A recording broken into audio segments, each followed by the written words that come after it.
Hi Bommarillu Bhaskar డైరెక్షన్లో most eligible bachelor movie ఈ October 15న థియేటర్లో గ్రాండ్గా రిలీజ్ కాబోతుంది. సో అఖిల్ అండ్ పూజా హెగ్డే హీరోయిన్స్గా యాక్ట్ చేస్తున్నారు. మరి అసలు ఈ మోస్ట్ ఎలిజిబుల్ బ్యాచులర్ కథ ఏంటి? ఈ బ్యాచులర్ ఆడవాళ్ళని ఇబ్బంది పెట్టాడా? ఆడవాళ్ళ వల్ల ఈ బ్యాచులర్ ఇబ్బంది పడ్డాడా? అసలు ఆయన కథ ఏంటి? ఆయన్నే అడిగి తెలుసుకుందాం. హాయ్ అఖిల్ గారు. హలో, ఎలా హ్యాపీ ఉన్నారు? దసరా. బాగున్నారా? హ్యాపీ దసరా అండి. సో ఈ దసరాకి మిమ్మల్ని ఇలా మీట్ అవ్వడం మాకు చాలా హ్యాపీగా అనిపిస్తుంది. Same here. సో ఎలా చాలా ఉన్నారు? రోజుల తర్వాత రిలీజ్కి వస్తున్నాం, పండగకి వస్తున్నాం. సో ఎక్సైటెడ్గా ఉన్నాం, నర్వస్గా ఉన్నాం, బట్ ఒక పాజిటివ్ ఎనర్జీతో వస్తున్నాం డెఫినెట్లీ. సో లాక్డౌన్ అయిపోయింది, Yeah. కరోనా అయిపోయింది. సో కరోనా అంటే ఇంకా తగ్గలేదు, బట్ ఇంకా అందరం కేర్ కానీ తీసుకుంటున్నాం. ఒక పాజిటివ్గా అయితే మనం మూవ్ ఆన్ అవుతున్నాం. ఆ భయం పోయిందా లేదు తెలియదు, కానీ అట్లీస్ట్ ఒక ధైర్యంగా మనం ముందుకు వెళ్తున్నాం డెఫినెట్గా. సో థియేటర్కి రావడానికి కూడా కొంచెం సిద్ధంగా ప్రేక్షకులు భయపడినా సరే ఇప్పుడు కొంచెం ముందు అడుగు డెఫినెట్లీ ఐ వేస్తున్నారు. మీన్ కంపారిటివ్లీ మన ఇండస్ట్రీని చూస్తే వేరే ఇండస్ట్రీలతో కంపేర్ చేస్తే we are functioning at the highest capacity. రిలీజ్లు అవుతున్నాయి, రెవెన్యూలు చూస్తున్నాం, జనాలు బయటకు వస్తున్నారని మనకు తెలుసు. మేబీ 100% రాలేదు ఇంకా, కానీ ఆ దారిలో ఉన్నాం బట్ డెఫినెట్లీ. వచ్చే మూవీస్ కూడా చాలా మంచి మూవీస్ వస్తున్నాయి కాబట్టి Yes. ఇంట్రెస్ట్ చూపిస్తున్నారు రావడానికి కూడా, ఒకటి తర్వాత ఒకటి. డెఫినెట్లీ. సో మీరందరూ కూడా రిలీజ్ చేయడానికి కూడా సిద్ధంగా ఉన్నారు అండ్ చాలా ఉత్సాహంగా ఉన్నారు. సినిమాలు ఒకరి తర్వాత ఒకళ్ళు release absolutely. Last 2 years 1.5 year మనకి మన చేతులు కట్టేసి ఇంట్లో కూర్చున్నాం. అది ఇంకా బ్రేక్ చేసేసి మనం థియేటర్కి రావాలని ఫిక్స్ అయ్యాం అందరం. మేము కూడా ఫిక్స్ అయ్యాం theatre. Yes. So okay, so most eligible bachelor Yeah. Movie. Yeah. So ఎలా ఉండబోతుంది ఏంటి? చాలా రోజుల తర్వాత మళ్ళీ మా ముందుకు వచ్చారు మేము. సో నేను జనరల్గా డిస్క్రైబ్ చేయాలంటే ఈ సినిమా చాలా ఎంటర్టైనింగ్ ఉండబోతుంది. ఓకే, అండ్ పండగకి మేము కడుపు నిండా నవ్వేటట్టు ఒక సినిమా రిలీజ్ చేస్తున్నాం. అండ్ అది నేను ప్రౌడ్గా చెప్తాను. ప్రస్తుతానికి స్పిరిట్ లిఫ్ట్ చేసే ఒక సినిమా ఇది. వస్తారు, ఎంటర్టైన్ అవుతారు, ఫ్యామిలీతో పాటు ఎంటర్టైన్ అవుతారు. మనకి తెలిసిన విషయాల గురించి మాట్లాడుతున్నాం ఈ సినిమాలో. మ్యారేజ్లో జరిగే చిన్న చిన్న ఇష్యూస్, రిలేషన్షిప్లో జరిగిన చిన్న ఇష్యూస్, వాటిని బేస్ చేసుకుని ఒక కథ తీసాం. దీంట్లో అఖిల్ కానీ పూజా హెగ్డే కనిపించరు. ఓకే, డెఫినెట్లీ హర్ష అండ్ విభా కనిపిస్తారు. 2 రియల్ క్యారెక్టర్స్ కనిపిస్తారు. అండ్ మనం రియల్ క్యారెక్టర్స్ ద్వారా రియల్ ప్రాబ్లమ్స్ని డీల్ చేసే ఒక కథ ఇది. సో చాలా ఈజీగా రిలేట్ అవ్వగలుగుతారని నా ఫీల్. మోస్ట్ ఎలిజిబుల్ బ్యాచులర్ అని టైటిల్ పెట్టారంటే ఈ సినిమాలో మీరు బ్యాచులర్ గానే ఉండిపోతారా? అసలు సినిమా అంటే మ్యారేజ్ అంటే ఇష్టం ఉండదా ఏంటి? బ్యాచులర్ అంటే సింగిల్ గై. అవును. మోస్ట్ ఎలిజిబుల్ బ్యాచులర్ అంటే the one guy that all girls will want. అంటే అంటే మోస్ట్ ఎలిజిబుల్ బ్యాచులర్ అంటే ఒక ప్రయత్నం. అది మనం ఎప్పుడు ఆ స్టేటస్ ఎప్పుడు రాదు. అది ఆన్గోయింగ్ ప్రయత్నం. కానీ అది ప్రయత్నిస్తున్నారు అబ్బాయిలు. మనం మోస్ట్ ఎలిజిబుల్ బ్యాచులర్ అని అనుకోవడం కాదు, దానికి ఏదైనా ప్రయత్నిస్తున్నాం, దానికి ఏమైనా ఎఫర్ట్స్ పెడుతున్నాం. ఎలిజిబిలిటీ అనేది ఏంటి? ఒక రిలేషన్షిప్లో దిగే ముందు మనం ఆ రిలేషన్షిప్కి ఎలిజిబులా కాదా, మనం ఆ అమ్మాయికి కరెక్టా కాదా అనేది ఒక థాట్, ఆ క్వశ్చన్ చేస్తున్నామా లేదా అనేది ఒక కథ తీసాం. మీరు ఎంత ఎఫెక్ట్ పెట్టారు ఈ సినిమాలో ఎలిజిబుల్ అనిపించుకోవడం కోసం? క్యారెక్టర్కి మాత్రం చాలా పెట్టాను. ప్రొఫెషనల్గా ఐ థింక్ యూనో హర్ష కనిపించడానికి, అఖిల్ కనిపించకుండా హర్ష కనిపించడానికి డెఫినెట్గా చాలా ఎఫర్ట్ పెట్టాము. మీరు సినిమా చూసిన తర్వాత డెఫినెట్గా I think near to life పర్ఫార్మెన్స్లో ఉంటుంది. అది ఆయన రైటింగ్లో, ఆయన డైలాగ్స్లో కానీ, ఆయన కన్సీవ్ చేసే సీన్లో, భాస్కర్ గారు కన్సీవ్ చేసే సీన్లో కానీ యాజ్ నియర్ టు రియల్ లైఫ్లా చేద్దాము.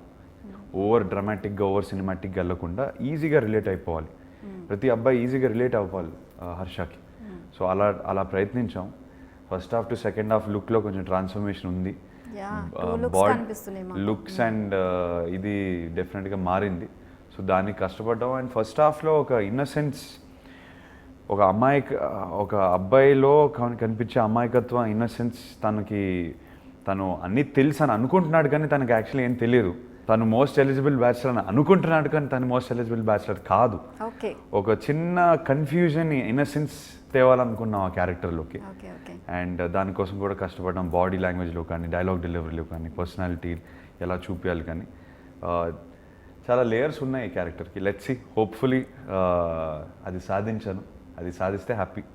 సో పూజా హెగ్డే కూడా ఇందులో చాలా క్యూట్గా కనిపిస్తున్నారు, చాలా బాగున్నారు. సో మీ ఇద్దరి కాంబినేషన్ అసలు చాలా బాగుంది. ఈ మూవీలో పూజాని తీసుకోవడానికి రీజన్ ఏంటి అండ్ తను అది మీరు భాస్కర్ని అడగాలి యాక్చువల్లీ. మీకు అసలు రీజన్ తెలీదా? అంటే నేను డెఫినెట్గా ఆ రీజన్లో నేను ఒక పార్ట్ కాదు.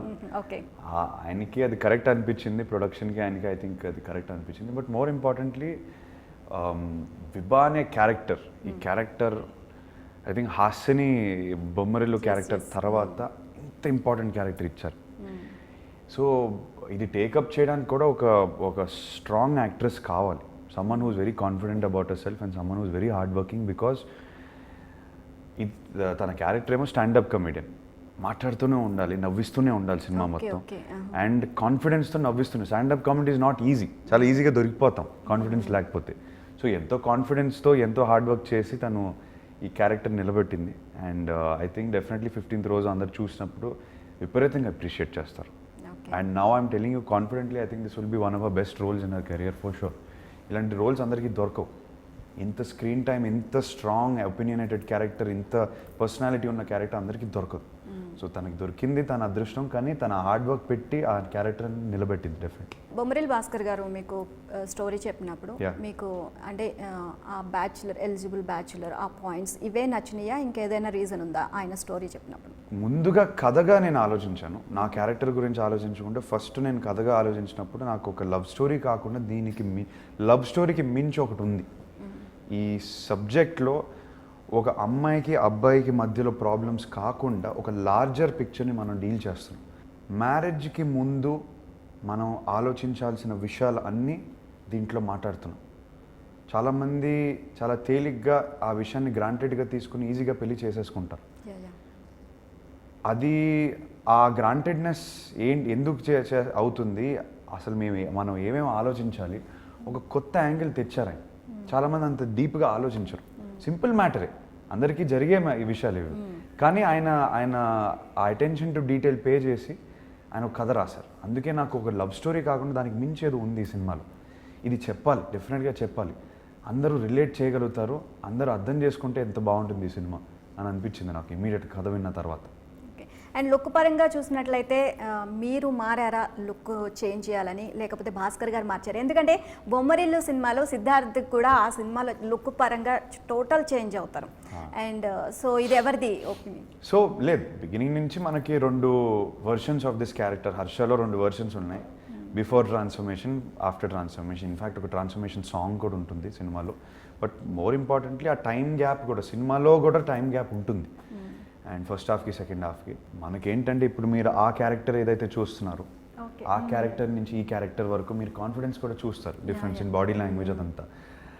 అతను ఒక కన్ఫ్యూజ్డ్ క్యారెక్టర్, ఆ కన్ఫ్యూజన్ నుంచి క్లారిటీకి వచ్చేది తన జర్నీ, అదే మన కథ. సో తన ఎలిజిబిలిటీస్ ఏంటి, అసలు నేను కరెక్టా కాదా పెళ్ళికి, నేను కరెక్టా అని తన మీద డౌట్లు తెచ్చుకొని అక్కడి నుంచి ట్రాన్స్ఫార్మ్ అయ్యే క్యారెక్టర్. ఆ ట్రాన్స్ఫార్మ్ చేసింది హీరోయినా, లేకపోతే మీకు మీరే ట్రాన్స్ఫార్మ్ అయ్యారా? అది కథ, అది మీరు చూడాలి. సో బిగినింగ్లోనే ఆయన క్లియర్గా అన్నారు, నాకు ఫస్ట్ హాఫ్లో ఉన్న క్యారెక్టర్ నుంచి సెకండ్ హాఫ్లో ఉన్న క్యారెక్టర్కి నాకు ఒక poles apart, north and south pole లాగా నాకు ఉండాలి. అది నువ్వు ఏం చేస్తావు తెలియదు కానీ నాకు అది కనిపించాను, మనం ఎంత హార్డ్ వర్క్ అయినా చేద్దాము. సో అందుకే నేను అన్నాను, ఫస్ట్ మెయిన్ థింగ్ ఏంటంటే మనం మోర్ దెన్ లుక్, ఫస్ట్ మనం క్యారెక్టరైజేషన్, బాడీ లాంగ్వేజ్, మన వాక్లో కానీ మనం మాట్లాడే విధానం కానీ వీటి మీద ఫస్ట్ కాన్సన్ట్రేట్ చేద్దాం. ఇవి పట్టేసుకుంటే లుక్ చాలా ఈజీ. ఒక మనిషిని మార్చేయడానికి లుక్కులు మన గెటప్లు మార్చేసి, హెయిర్ స్టైల్ మార్చేసి, కొంచెం గడ్డం పెంచేస్తే చాలా మారిపోతాం ఈజీగా. ఒక 1 monthలో ట్రాన్స్ఫార్మ్ అయిపోవచ్చు. More than that it is how you get in to the actual acting bit. మనం ఒక సీన్ నవ్వే విధానం కూడా మనం అటెన్షన్ పే చేస్తే డెఫినెట్గా కంప్లీట్గా మార్చేయచ్చు ఒక మనిషిని. సో ఫస్ట్ హాఫ్కి ఎక్కువ కష్టపడ్డాం, ఆ క్యారెక్టర్ని పట్టేస్తే second half confident character it's very easy. ఆ ఇన్నసెన్స్, ఆ కన్ఫ్యూజన్ అదంతా మనం క్లియర్గా చూపిస్తే ఫస్ట్ హాఫ్లో, సెకండ్ హాఫ్ క్యారెక్టర్ ఈజీగా పట్టేయచ్చు మనం అనుకున్నాం.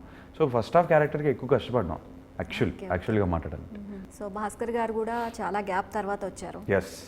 సో ఆయన మీద ఎలాంటి కాన్ఫిడెంట్ ఉంది మీకు? సో ఆయన రైటింగ్ మీద నాకు విపరీతమైన కాన్ఫిడెన్స్. ఆయనకి ఒక సింపుల్ విషయాన్ని అందరూ ఎవ్రీడే లైఫ్లో జరిగే విషయాల్ని ఆయన ఒక అందంగా ప్రజెంట్ చేస్తారు. బొమ్మరిల్లు చూసినా, ఇప్పుడు ఈ సినిమాకి చూసినా, అప్పుడు ఒక పాయింట్ ఫ్యామిలీ ఇష్యూ, ఒక ఫాదర్ సన్ పాయింట్ పట్టుకొని, ఇక్కడ మ్యారేజ్ ప్రాబ్లం అనే పాయింట్ ఒకటి పట్టుకొని, అందరికీ రిలేట్ అయ్యే ఇష్యూని ఒకటి పట్టుకొని అందంగా చెప్తారు.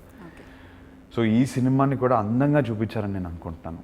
రేపు సినిమాని చూసి బయటికి వచ్చిన తర్వాత థియేటర్ నుంచి మీకు డెఫినెట్గా ఒక హార్ట్ వార్మింగ్ ఫీలింగ్ ఉంటుంది. At the same time cinema మొత్తం నవ్వుంటారు కాబట్టి ఒక హ్యాపీ ఫీలింగ్ ఉంటుందని నాకు గట్టి నమ్మకం.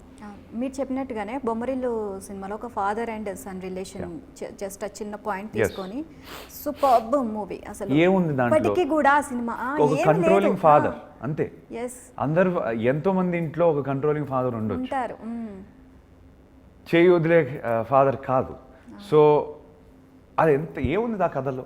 మనం ఊరికే ఒక కథగా ఆలోచిస్తే అది సింపుల్ మ్యాటర్. ఆయనే అంటారు, భాస్కర్ గారు ఆయనే అంటారు, ఒక సింపుల్ మ్యాటర్ని పట్టుకొని ఆ సింపుల్ మ్యాటర్లో నేను డెప్త్కి వెళ్తాను. సో అందరికి అర్థమైపోతుంది. అందంగా ప్రజెంట్ చేస్తే అందరు ప్లెజెంట్గా అర్థం చేసుకుంటారు. సో మన ఇంట్లో జరిగే విషయాలు, మన లైఫ్లో జరిగే విషయాల్ని పట్టుకొని ఆయన అందంగా అది ప్రజెంట్ చేస్తారు. ఆయనకు ఆ టాలెంట్ ఉంది. ఆయన ఈ సినిమాతో కూడా అదే సాధించారనుకుంటున్నాను.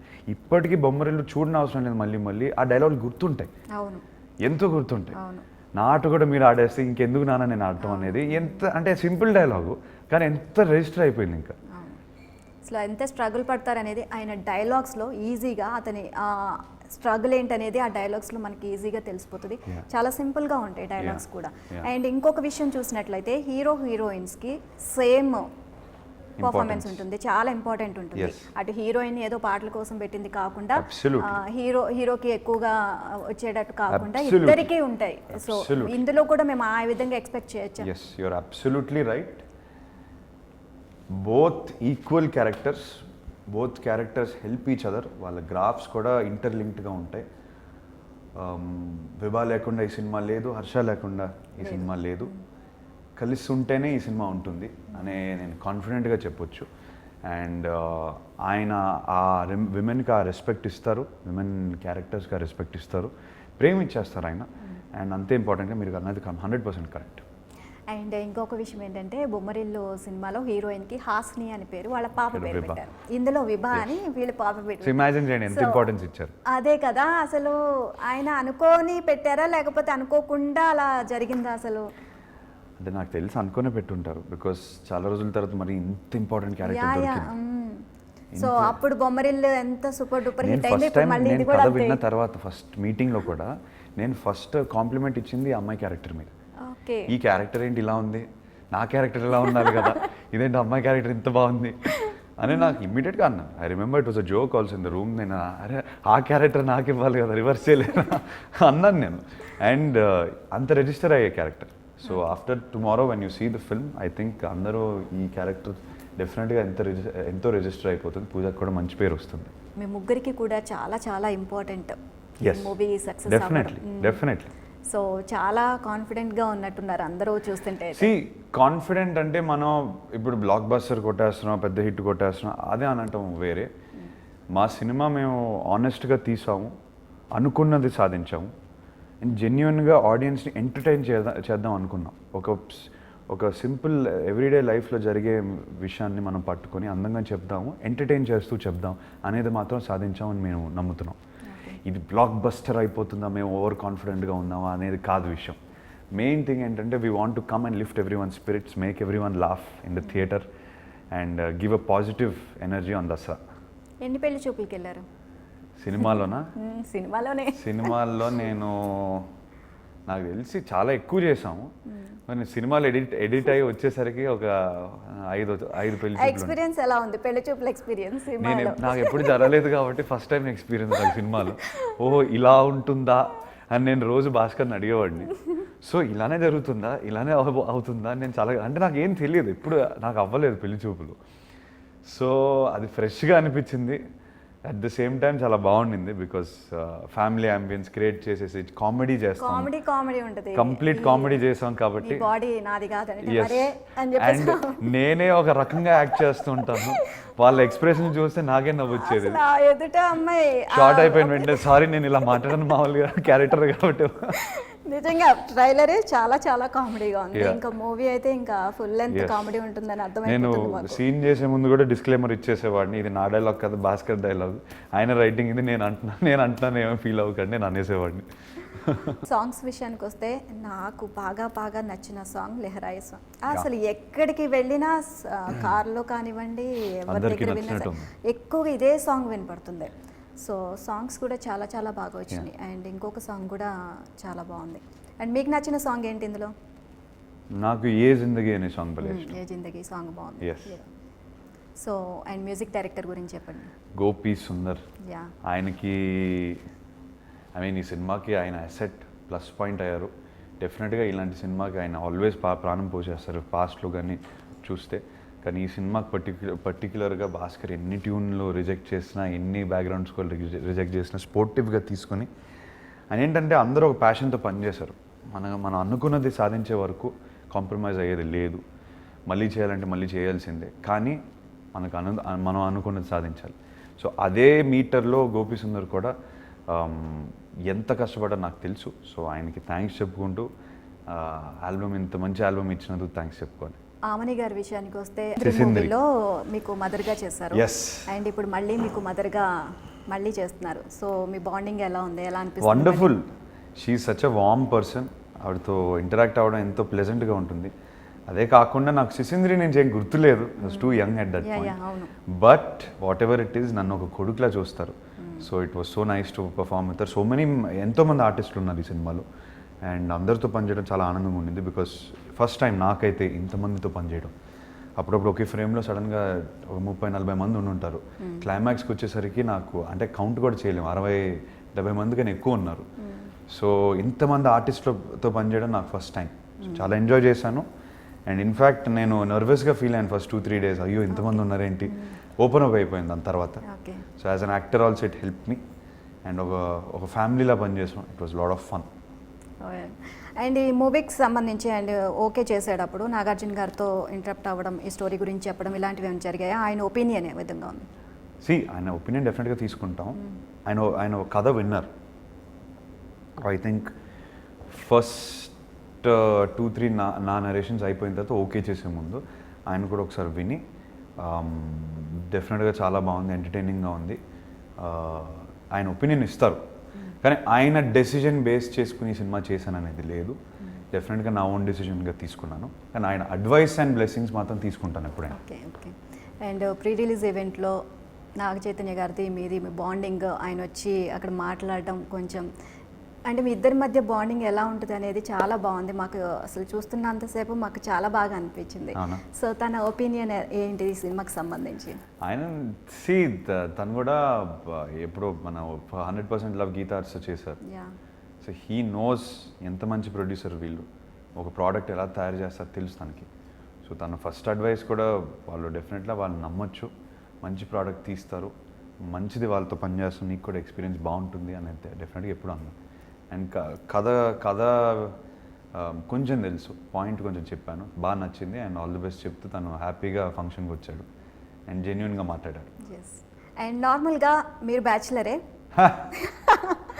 సో ఈ సినిమాలో కూడా బ్యాచిలరే. ఈ సినిమాలో అంటే నార్మల్ మీరు చెప్పిన దాన్ని బట్టి మ్యారేజ్ గురించి ఏంటి, అసలు ఏం తెలుసుకోవడం కోసం అని చెప్పేసి ఒక మ్యారేజ్ గురించి, అసలు బ్యాచిలర్గా మీరేం తెలుసుకున్నారు ఇక్కడ ఈ సినిమా ద్వారా? బ్యాచిలర్గా నేను ఏం తెలుసుకున్నానంటే, పెళ్ళి చేసే ముందు మనం ఎంత ప్రిపేర్ చేసుకోవాలి మమ్మల్ని, అంటే ఎంత ప్రిపేర్ అవ్వాలి, ఎంత ఆలోచించాలి. ఒక పర్సన్ లైఫ్ మన రెస్పాన్సిబిలిటీ అవుతున్నప్పుడు మనం ఎంత ఆలోచించాలనేది నాకు సీరియస్గా నేను ఈ సీన్స్ ద్వారా కానీ కథ ద్వారా కానీ నాకు అర్థమైంది. బికాస్ 100% చేయాలి. ఇది ఐ ఓపెనర్ చెప్తున్నాను. ఈ సినిమా చూసిన తర్వాత చాలా ఆలోచిస్తాం మనం క్లియర్గా ఉండాలి పెళ్లి చేసుకునే ముందు డెఫినెట్గా. ఈ సినిమాని చూస్తే నేను ఆనెస్ట్గా ఒక ఫ్రెష్ కథ దొరికింది మనకి. ఆనెస్ట్గా తీయొచ్చు ఈ సినిమాని, వేరే ఏ కథలా లేదు ఇది. చాలా ఫ్రెష్గా ఉంది, వెరీ యూనిక్గా ఉంది. క్లారిటీతో నేను ఒక డెసిషన్ తీసుకున్నాను, ఇలాంటి సబ్జెక్ట్ తీసుకోవాలని. I think as I have matured a little bit are as time has passed by, నేను ఒక స్టెప్ బ్యాక్ తీసుకుని అసలు నేనేం చేయాలనుకుంటున్నాను అనే క్వశ్చన్స్ అడిగాను. డెఫినెట్గా లాస్ట్ 1.5 year ఈ లాక్డౌన్ వల్ల కూడా ఆ టైం దొరికింది ఆలోచించడానికి. taking it one step at a time, and this is my first step to achieving what I really want to achieve. And hopefully మీరు అన్నట్టు I will be able to give all the audience who have put faith in. Comments అన్నిటినీ ఇంకా bachelor చెరిపేస్తుందని మేము అనుకుంటున్నాం. Hopefully we can only hope. ఆనెస్ట్గా ప్రయత్నించాం ఒక మంచి సినిమా తీయడానికి. నా కోసమే కాదు, ఒక మంచి సినిమా తీద్దామని ప్రయత్నించాం. టీమ్గా ప్యాషనెట్గా ప్రయత్నించాం. అండ్ ఇంకా ఇంత ఎఫర్ట్స్ పెట్టిన తర్వాత మన చేతిలో లేదు, ఇంకా ఆడియన్స్ చేతిలో ఉంది. తప్పకుండా ట్రైలర్ చూస్తే మాత్రం చాలా బాగుంది, అసలు అందరికీ నచ్చుతుంది. ట్రైలర్లోనే చాలా కామెడీ ఉంది. Yeah. సో ఆడియన్స్ అందరికీ నచ్చుతుంది అని చెప్పేసి మాకు నమ్మకంగా ఉంది. And thank you so much and all the best me team members అందరికీ కూడా. ఈ మూవీ మంచి సక్సెస్ అందుకోవాలి, మీ ముగ్గురికి కూడా ఒక మంచి కెరీర్ అందాలి అని చెప్పేసి మేము మనస్ఫూర్తిగా కోరుకుంటున్నాను. Thank you so much. So ఇదండి ది మోస్ట్ ఎలిజిబుల్ బ్యాచులర్ అఖిల్తో special interview. Keep watching APN.